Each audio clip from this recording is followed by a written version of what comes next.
Hi guys, and welcome back to my channel. Today I have an update on the books that I read in the month of October.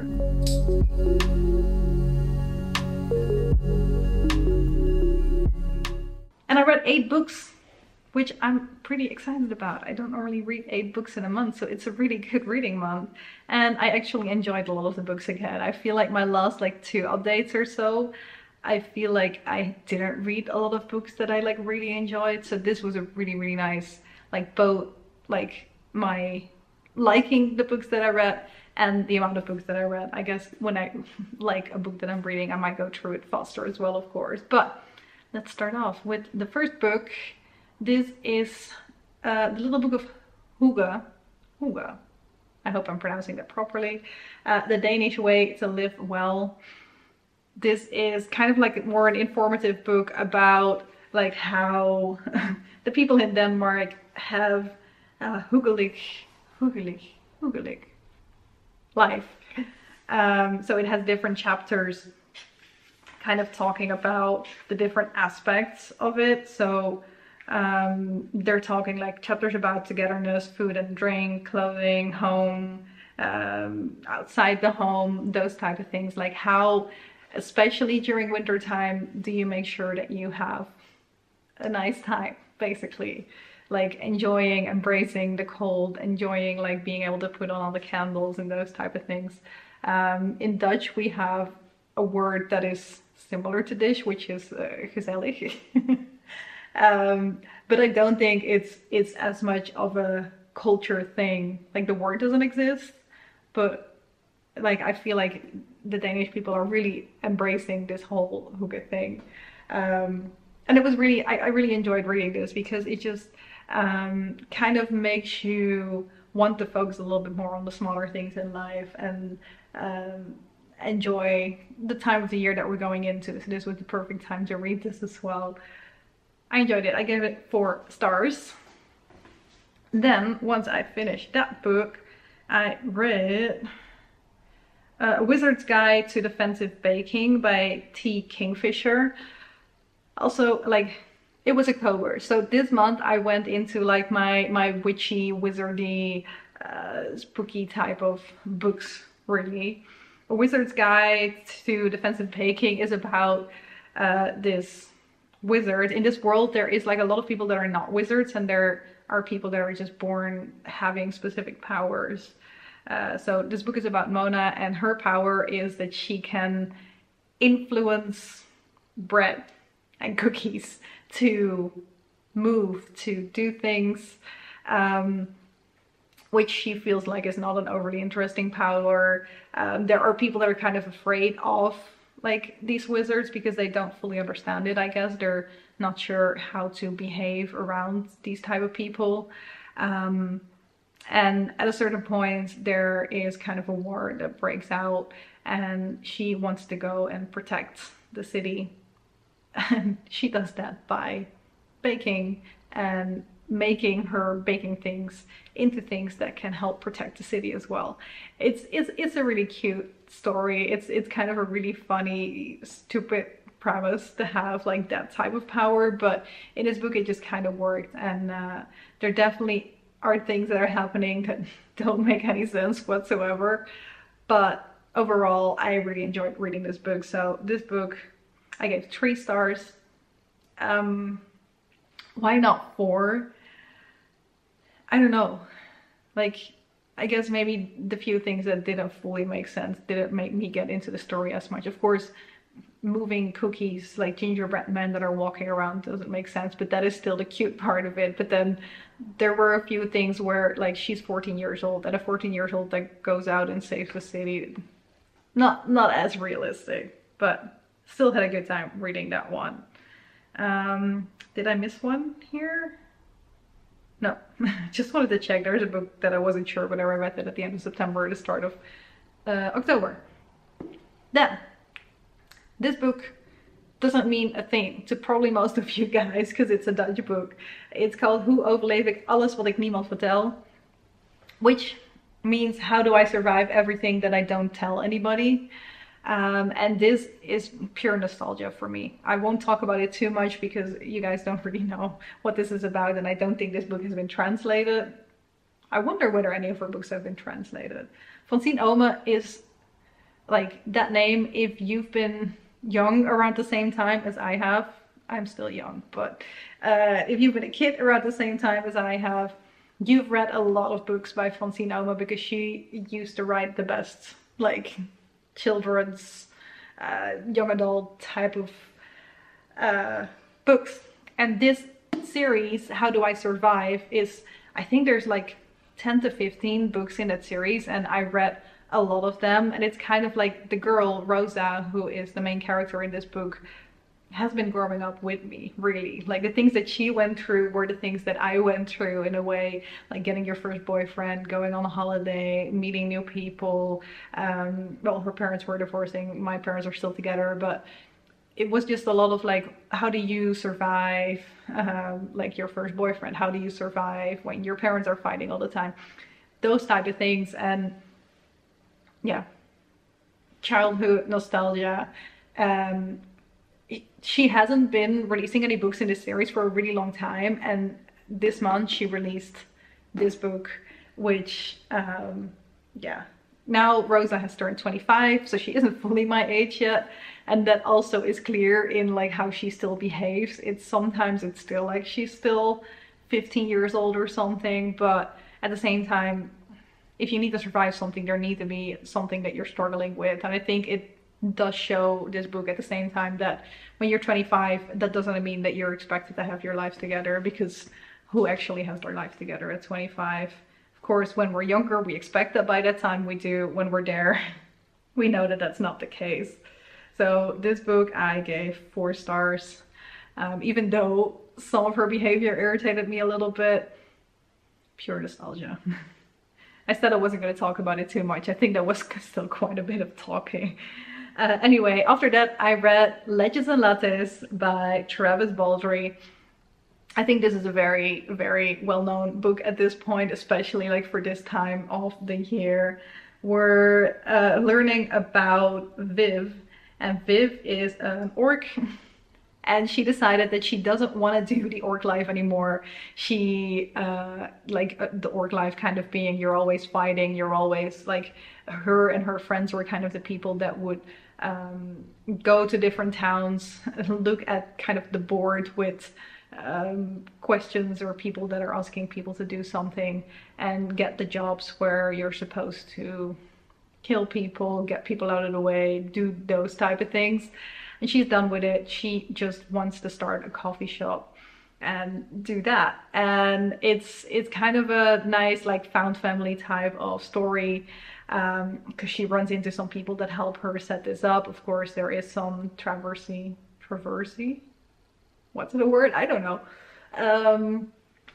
Anyway, there are some things that are happening to make it harder, but she finds people that want to help her through it, and it's just a really cute book. Like, she ran into a coffee house somewhere on her journeys once, and she was like, this is what I want to do. Like, I'm done with the fighting. I just want to make people enjoy coffee. And in this world time, whatever it is, people don't really know what coffee is yet, so she needs to find a way to get them like to know the coffee as well, which yeah, just really cute. Let's see, this one I gave 4 stars as well. Then I read a shorter book called Hexed by Jenni Fagain. It was only 112 pages. It was an interesting one. Like, I feel like I tend to kind of stick with the same type of books, and I saw this on a YouTube video somewhere about somebody that read it. And I thought that this would be a nice one. 1, because it was a shorter read, and 2, because it's just something I don't really usually read, but it still fell within my kind of October reading theme. This book is about 2 girls. One girl is from like our time, and the other one is from 1951, and this plays in Edinburgh. The girl from 1951 has been deemed a witch. So she is in prison at the moment, and she is waiting for her time to be hung, because that's what they did to witches back then. And you see the witch from now who kind of traveled through time because something pulled her there and made her feel like she needed to be there, helping this other girl through her last night alive before. And it kind of goes through like what that was like back in the day when you were judged to be a witch and, well, trial to just die, basically. It was really, really interesting to read because it's definitely like kind of a history lesson, but in a more fictional way, the way it was written. But it did talk a lot about like how they treated her and like the processes that they go through, and then it's not based on anything, but they just try to find people that they can blame for certain things happening when you're doing things that are out of the ordinary. Even though it is helping people, they still decide that they're afraid of you and that you need to die, which is very interesting. I'm happy that we don't have that anymore nowadays, but yeah, it was interesting, but not fully my type of read. So I gave it 3 stars. It was a really quick read as well, so that's always good. Then I read Cider Coven by Vanessa Abigail Lambert. This book is about 3 cousins that once they're 18, I guess, learn that they're actually witches. Their grandma is a witch as well, and their parents just never told them because their generation decided not to become witches, or at least one of them, and because of that, the 3 of their parents couldn't become witches. So these 3 cousins, all kids from other like sons and daughters of their grandma, come together again and learn from their grandma that they are witches. They each run into their own situation where they're kind of like, what is happening? Why is this happening? And then their grandma comes in and tells them what's going on. There is this festival coming up very soon that brings all the witches together because their grandma has this kind of, I don't know what it's called anymore, but it's something that you can put into food or drinks or whatever, and when people eat it, they don't become suspicious of them being witches because their grandma kind of dates back to the whole Salem witch trials time, and that was a really bad time, and they just made sure that if people don't realize that witchiness is a thing and they don't become suspicious, then they don't have to fear their lives, really. So their grandma has this kind of witches festival that happens every year, and in that festival she also hands out this potion to all the different covens from the state that are living in, so they can make sure that people don't become suspicious.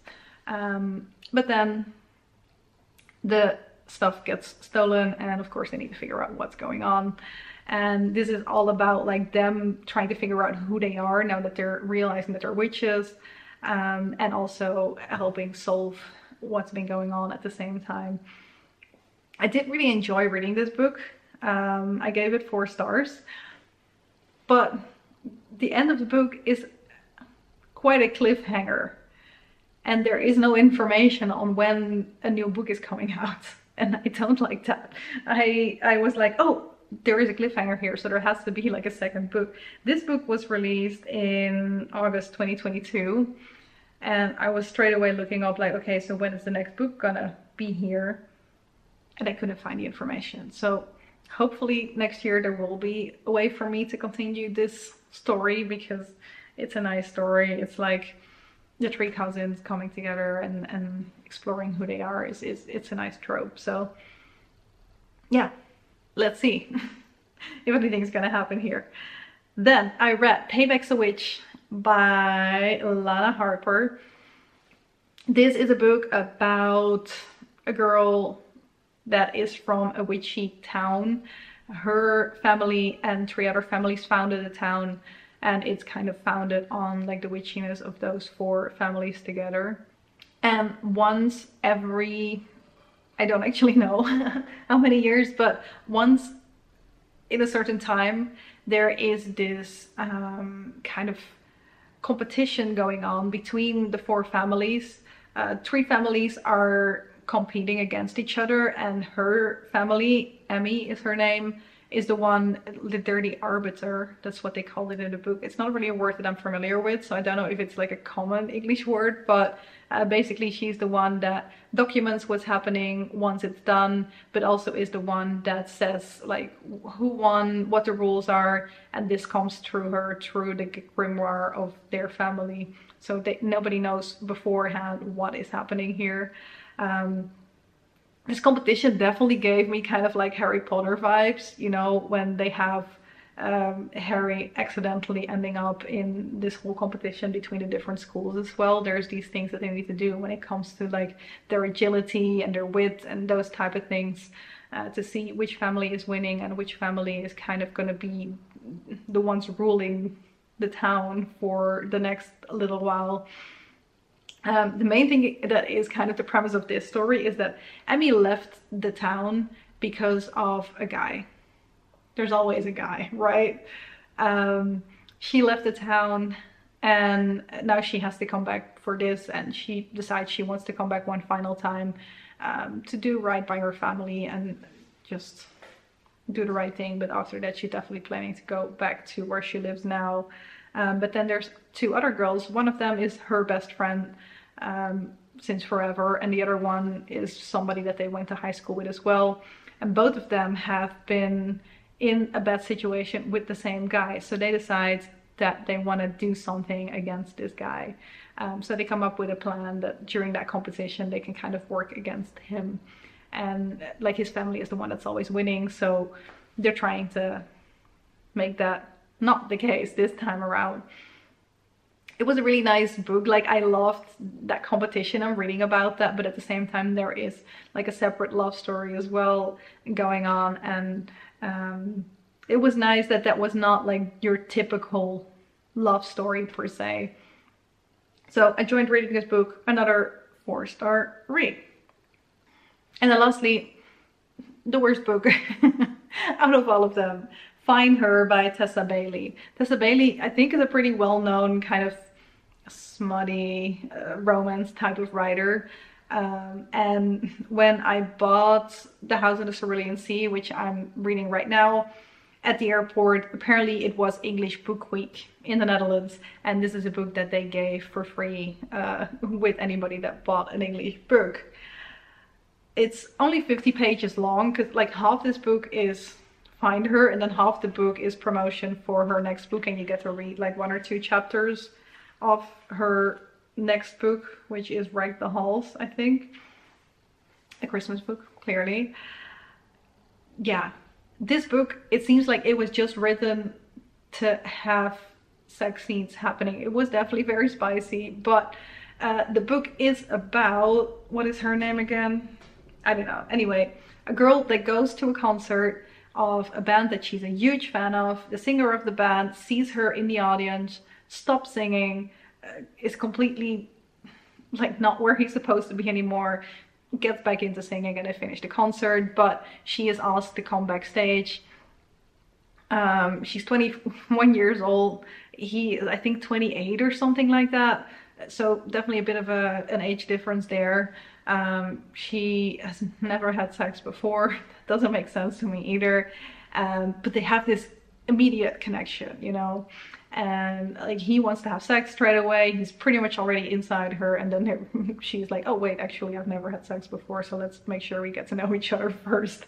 They spend the night together, first getting to know each other for like 10 minutes, and then they spend the night together.